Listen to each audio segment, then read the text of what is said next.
The 2023 Nissan Z, the 7th Gen Z, arrives with a V6 engine, 400 horsepower, and a manual gearbox. Fans have been anticipating the Nissan Z for a full year, and now, it's finally here. The 2023 Nissan Z was just unveiled at the Brooklyn Duggal Greenhouse. This is just 5 miles away from where the original 240Z was unveiled, back in October 1969. This is the 7th generation of the iconic Z car and promises to be the most exciting one yet.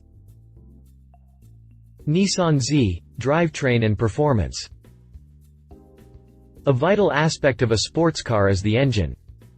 It is finally confirmed that the 2023 Nissan Z is equipped with a 3.0-liter twin-turbo V6 that makes 400 horsepower at 6,400 RPM and 350 pound-feet, 480 Newton-meters, at 1,500 to 5,600 RPM. It's the same VR30 DDTT unit we know from the Infiniti Q50 and Q60 Red Sport models. Power, of course, goes to the rear wheels. The new Z also comes with a mechanical limited slip differential, as standard. There are 2 gearboxes available, a 6-speed manual and a 9-speed automatic that's borrowed from Mercedes. The latter adds aluminum shift paddles. As for the manual transmission, all Zs that have 3 pedals also get a carbon fiber driveshaft. Launch control will be available for both gearboxes, and the manual will feature auto rev match, which can be turned on or off. The new Z is underpinned by a modified version of the 370Z platform, which is, in turn, a modified version of the 350Z architecture. Still, the car promises even more chassis rigidity and a curb weight of under 3,300 pounds, 1,500 kilograms. The 2023 Z hasn't been benchmarked yet, but we expect the 0 to 60 miles per hour, 97 kilometers per hour, time to be in the mid to low 4.0 seconds. Nissan Z, trims. According to Nissan, the new Z will be offered in 2 trims, Sport and Performance. These are believed to be what we previously referred to as the Type T and Type S packages. The first is expected to be focused more on amenities, such as heated and cooled leather seats, adaptive cruise control, blind spot monitoring, and other equipment. The Performance is believed to be what we previously knew as the Type S.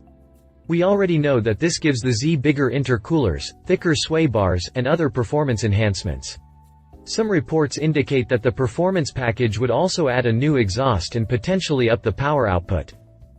There will also be a special, Pro-to-Spec, edition, of which only 240 cars will be built. Nissan says that this limited edition of the car will include unique features, only offered on this version.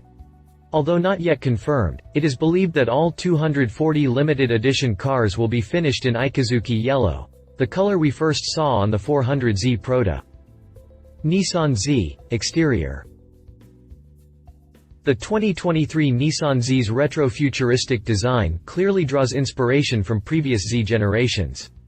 The front end, in particular, is heavily reminiscent of the S3240Z, from 1969. The front grille was a particularly interesting topic of discussion, as many wondered if it will feature the uninterrupted design of the Z Proto. Like the original, the new Z also boasts a long front hood, which also accommodates the V-shaped bulge in the center, as was with the 240Z. On the side, we have very similar lines to the 370Z, albeit sharper.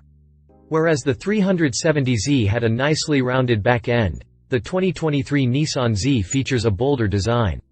We also have the Katana trim piece that sits between the side window and the roofline.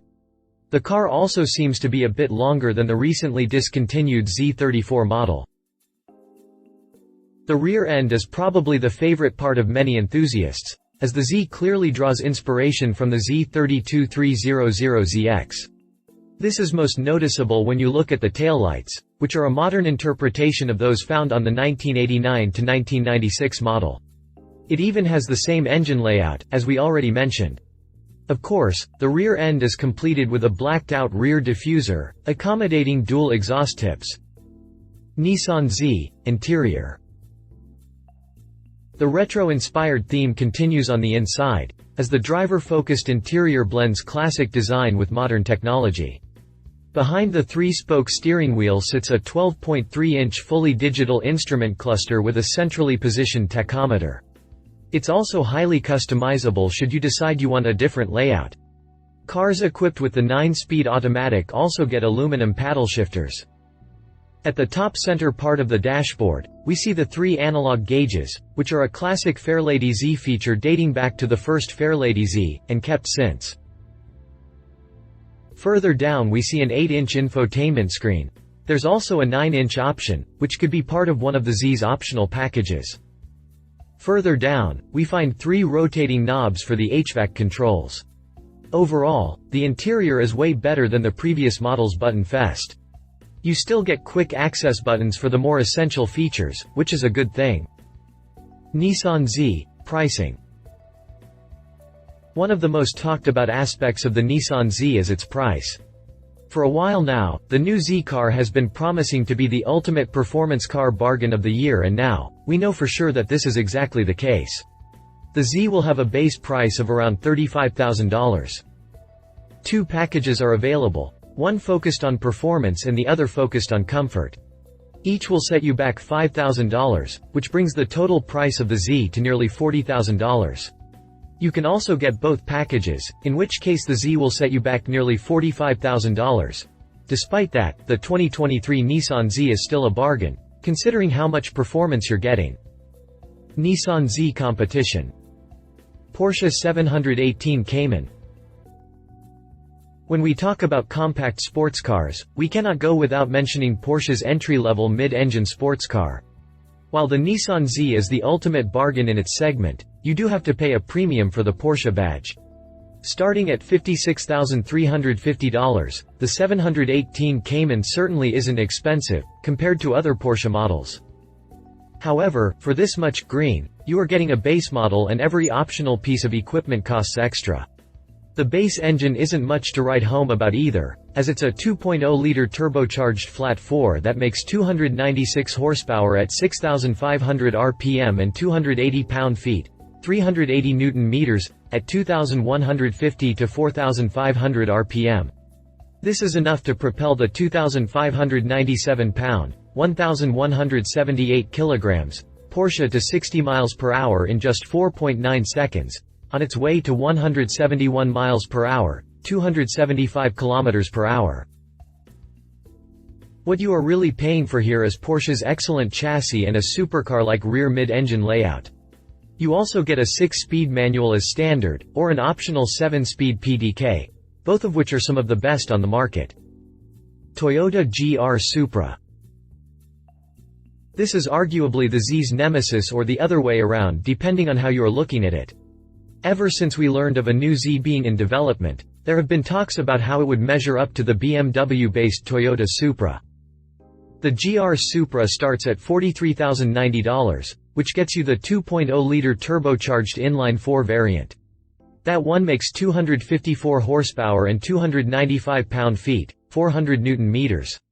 This is enough to accelerate the 3,075-pound, 1,395 kilograms, sports car to 60 miles per hour in an impressive 4.5 seconds, on its way to 158 miles per hour, 254 kilometers per hour.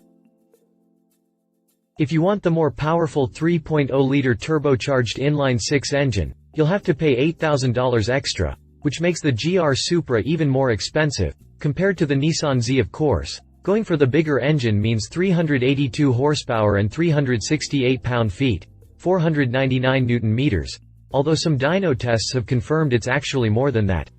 In any case, this enables the car to reach 60 miles per hour in an impressive 3.9 seconds, on its way to 160 miles per hour, 257 kilometers per hour. Regardless of the engine, power is sent to the rear through the smooth and quick ZF 8-speed automatic. Conclusion. I think it's obvious that the Nissan Z is the bargain of the century.